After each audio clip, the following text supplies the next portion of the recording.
There's a lot of preacher talk, even in grace groups or grace teachers and preaching, maybe in your own mind, that is not anywhere found in the Bible. Now, we try to make things simple by saying things like, there's nothing required for salvation, or what do you do to be saved? Nothing. Salvation is free, and salvation's by grace. There's truth to that.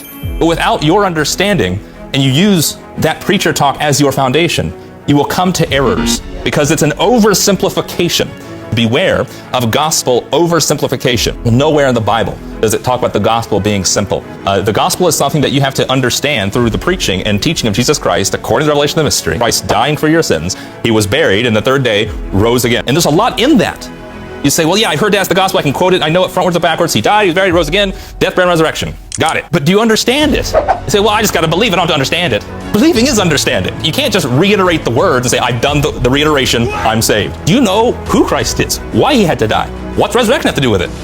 And you're going, oh, I don't know the answer to that. It's not about you just knowing the answer. It's about you understanding. That's the hard thing about faith. It does require it to go into your brain and into your heart for your understanding. It's not just an action of, under the law it was don't eat meat, now it's just repeat these words. That's not it. Salvation is a message that must be communicated, that must be heard, must be understood to be believed. If you can't understand what the gospel is, even if you can say the words, there might be an issue.